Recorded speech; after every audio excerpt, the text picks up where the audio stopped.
سنو سنو سنو سنو قرآن کی کہانیاں، رحمان کی نشانیاں، قصے انبیاء کے سنائے خود خدا نے، سنے جو بھی جن و انس پائے وہ آسانیاں۔ سنو سنو سنو سنو قرآن کی کہانیاں۔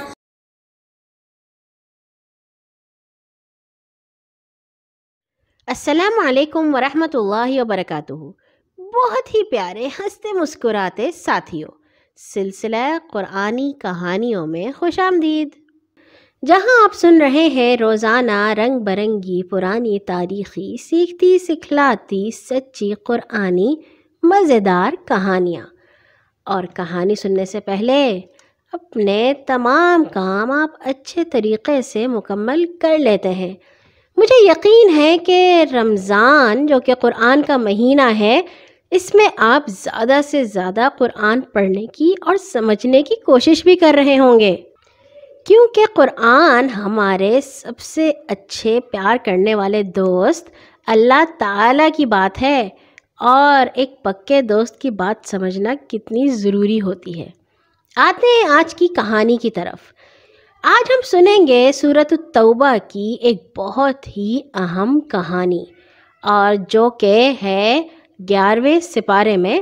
یہ کہانی ہے ایک ایسی توبہ کی، ایک ایسی معافی کی جس کا ذکر اللہ تعالیٰ نے قرآن میں کیا۔ آخر کس سے کیا غلطی ہو گئی تھی اور پھر کیسے معافی ملی، سنتے ہیں۔ کہانی کا عنوان ہے آزمائش۔ آزمائش کا مطلب ہوتا ہے امتحان۔ ہجرت کے 9ویں سال کا ذکر ہے کہ ملک شام سے کچھ سوداگر مدینہ آئے۔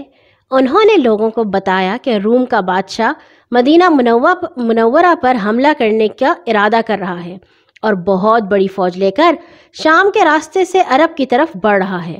اتنا ہی نہیں بلکہ شام کی سرحد پر آباد عیسائی عربوں کے قبیلے بھی رومی فوج کے ساتھ مل کر مسلمانوں سے لڑنے کی تیاری کر رہے ہیں۔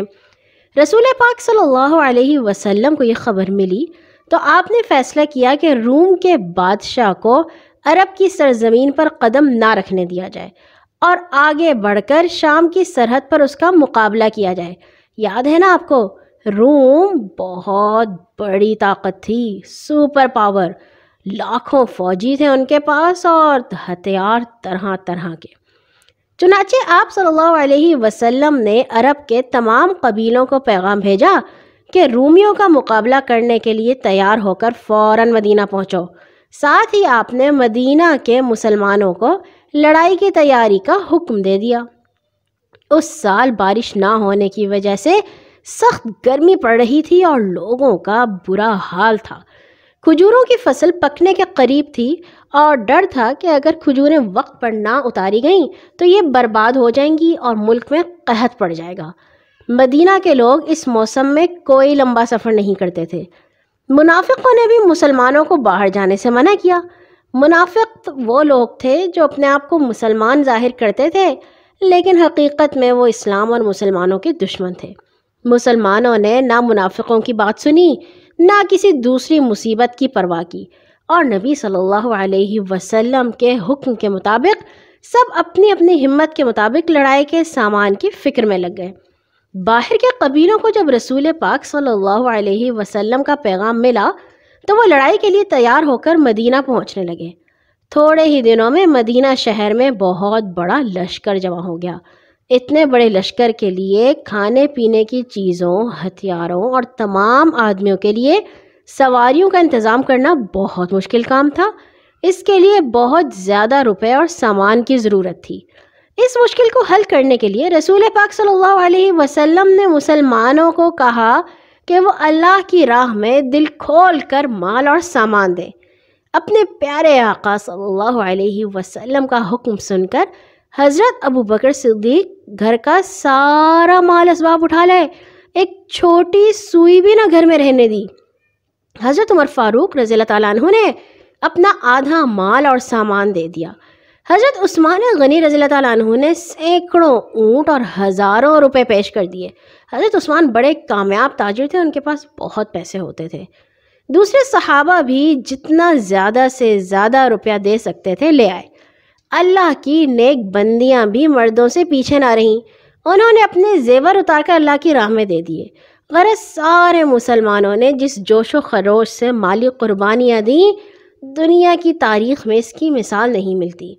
یہ اللہ کے ان نیک بندوں کی قربانیوں ہی کا نتیجہ تھا کہ چند دن کے اندر اندر 30,000 فوج 400 میل کا مشکل سفر طے کرنے کے لیے تیار ہو گئی۔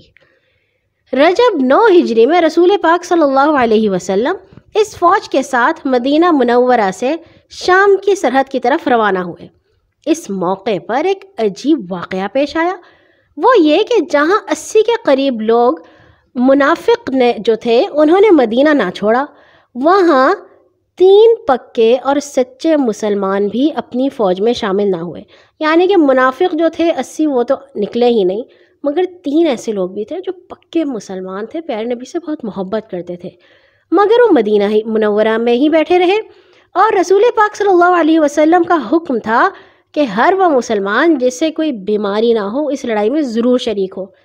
ان تینوں مسلمانوں کے دل میں نہ کوئی کھوٹ تھی، نہ ان کے سامنے کوئی رکاوٹ تھی، وہ صرف کاہلی اور سستی کی وجہ سے اسلامی لشکر میں شریک نہ ہو سکے۔ یہ سچے مسلمان حضرت کعب بن مالک رضی اللہ تعالیٰ عنہ، حضرت ہلال بن امیہ رضی اللہ تعالیٰ عنہ اور حضرت مرارہ بن ربیع رضی اللہ تعالیٰ عنہ تھے۔ ادھر اسلامی لشکر کو 400 میل کے سفر میں بہت مصیبتیں جھیلنی پڑی۔ راستے میں کئی جگہ ایسے ریتلے میدان آئے جہاں زہریلی ہوائیں چلتی تھیں۔ یہ لشکر سخت گرمی میں ان میدانوں سے گزرتا، بھوک پیاس کی سختیاں سہتا تبوک پہنچا، جو شام کی سرحد کے قریب ہے۔ رسول پاک صلی اللہ علیہ وسلم نے 20 دن تبوک میں قیام فرمایا، لیکن روم کا بادشاہ آپ صلی اللہ علیہ وسلم کے مقابلے پر نہ آیا، ڈر گیا تھا۔ البتہ آس پاس کے عیسائی حاکموں نے آپ صلی اللہ علیہ وسلم کے اطاعت قبول کر لی۔ اس مہم کو غزوہ تبوک یا تبوک کی مہم کہا جاتا ہے۔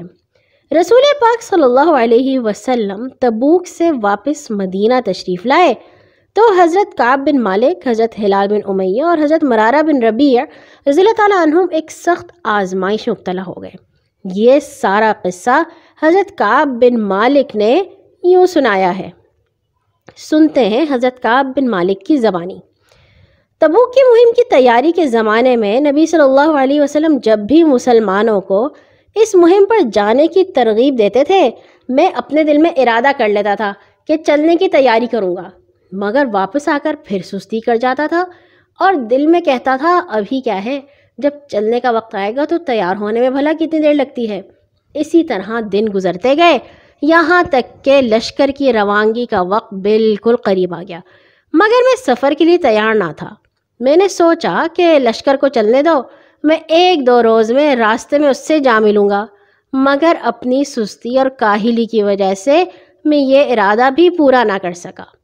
اس زمانے میں جب کہ میں مدینہ میں رہا، میرا دل یہ دیکھ دیکھ کر بہت کڑتا تھا کہ میں یہاں جن لوگوں کے ساتھ پیچھے رہ گیا ہوں وہ یا تو منافق ہیں یا مجبور لوگ ہیں، بیمار، جن کو کسی وجہ سے اللہ نے جہاد پر جانے سے معاف فرما دیا تھا۔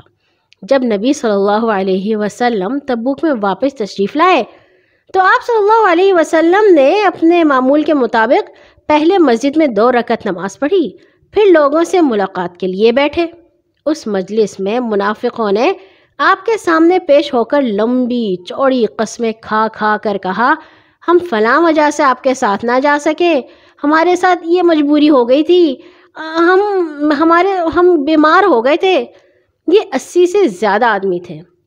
حضور صلی اللہ علیہ وسلم نے ان کی ظاہری باتوں کو قبول کر لیا اور ان کا دل کا حال اللہ پر چھوڑ کر فرمایا، خدا تمہیں معاف کرے۔ جب میری باری آئی تو میں نے آگے بڑھ کر سلام عرض کیا۔ آپ صلی اللہ علیہ وسلم میری طرف دیکھ کر مسکرائے اور فرمایا، تشریف لائیے، آپ کو کس چیز نے جہاد پر جانے سے روکا تھا؟ میں نے عرض کیا، خدا کی قسم اگر میں کسی دنیا دار کے سامنے پیش ہوتا تو ضرور کوئی نہ کوئی بہانہ بنا کر اس کو راضی کرتا۔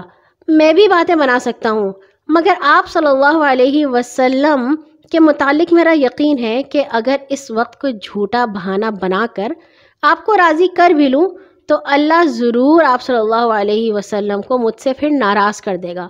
البتہ اگر سچ کہوں تو چاہے آپ ناراض ہو جائیں، مجھے امید ہے کہ میرے لیے معافی کی کوئی صورت پیش کر دے گا۔ سچی بات یہ ہے کہ میرے پاس کوئی عذر، کوئی بہانہ نہیں جسے پیش کر سکوں۔ میں کسی رکاوٹ کے بغیر جہاد پر جا سکتا تھا۔ اس پر رسول اللہ صلی اللہ علیہ وسلم نے فرمایا، یہ شخص ہے جس نے سچی بات کہی۔ پھر آپ نے مجھ سے فرمایا، اچھا جاؤ، انتظار کرو یہاں تک کہ اللہ تعالیٰ تمہارے معاملے میں کوئی حکم دے۔ میں وہاں سے اٹھ کر اپنے قبیلے کے لوگوں میں جا بیٹھا۔ یہاں سب لوگ میرے پیچھے پڑ گئے، مجھے ملامت کرنے لگے کہ تم نے کوئی بہانہ کیوں نہیں بنایا، تمہیں معافی مل جاتی۔ ان لوگوں کی باتیں سن کر میرے دل میں بھی آیا کہ کیوں نہ پھر رسول اللہ صلی اللہ علیہ وسلم کی خدمت میں حاضر ہو کر کوئی بھی بات بنا دوں۔ مگر جب مجھے معلوم ہوا کہ دو اور نیک آدمیوں یعنی ہلال بن امیہ اور مرارہ بن ربیع رضی اللہ تعالیٰ عنہما نے بھی وہی سچی بات کہی جو میں نے کہی تھی، تو میرے دل کو اطمینان ہو گیا اور میں اپنی سچائی پر جمع رہا۔ اس کے بعد نبی صلی اللہ علیہ وسلم نے لوگوں کو ہم تینوں یعنی مجھ سے، جو کعب بن مالک اور ہلال بن امیہ اور مرارہ بن ربیع سے بات چیت کرنے سے منع کر دیا۔ چنانچہ لوگوں نے ہم سے بولنا چالنا چھوڑ دیا اور ایسے بدل گئے جیسے ہم کو پہچانتے ہی نہیں، یہاں تک کہ مدینے کا شہر ہمارے لیے بالکل اجنبی شہر بن گیا، جہاں کوئی بھی ہمارا جاننے والا نہیں تھا۔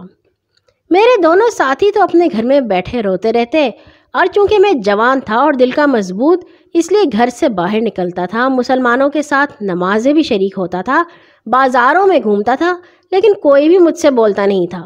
مسجد میں نماز کے لیے جاتا تو معمول کے مطابق نبی صلی اللہ علیہ وسلم کو سلام کرتا تھا، پھر میں انتظار ہی کرتا رہتا کہ نبی میرے سلام کا جواب دے۔ پھر میں آپ صلی اللہ علیہ وسلم کے قریب ہو کر نماز پڑھتا اور نظریں چرا کر آپ کی طرف دیکھتا کہ آپ کی نگاہیں مجھ پر کیسے پڑتی ہیں۔ تو جب میں نماز میں لگ جاتا، نبی صلی اللہ علیہ وسلم میری طرف دیکھتے رہتے، اور جو ہی میں سلام پھیرتا آپ میری طرف سے چہرہ مبارک پھیر لیتے۔ ایک روز میں گھبرا کر اپنے چچا زاد بھائی اور بچپن کے دوست ابو قتادہ کے پاس گیا اور ان کے باغ کی دیوار پر چڑھ کر انہیں سلام کیا، مگر انہوں نے میرے سلام کا جواب تک نہ دیا۔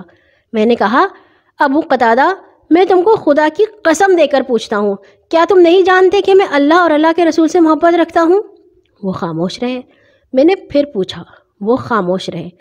تیسری مرتبہ میں نے اللہ کا واسطہ دے کر یہی سوال کیا تو انہوں نے صرف اتنا کہا، اللہ اور رسول ہی بہتر جانتے ہیں۔ اس پر میری آنکھوں سے آنسو بہہ نکلے اور میں دیوار سے اتر آیا۔ آج کے لیے اتنا ہی۔ اس کہانی کا، سچی کہانی کا اگلا حصہ ہم سنیں گے انشاءاللہ کل، اور پھر دیکھیں گے کہ جب اتنی مشکل ہو گئی تھی کہ ان سے کوئی بات نہیں کرتا تھا، ان کو کوئی پوچھتا نہیں تھا، یہاں تک کہ نبی صلی اللہ علیہ وسلم ان کے سلام کا جواب بھی نہیں دیتے تھے، تو پھر کیا ہوا۔ آج کے لیے اتنا ہی۔ ہر نماز کے بعد اپنے لیے اور تمام مسلمانوں کے لیے دعا کرنا مت بھولا کیجیے۔ اللہ حافظ۔ سنو سنو سنو سنو قرآن کی کہانیاں، رحمان کی نشانیاں، رحمان کی نشانیاں۔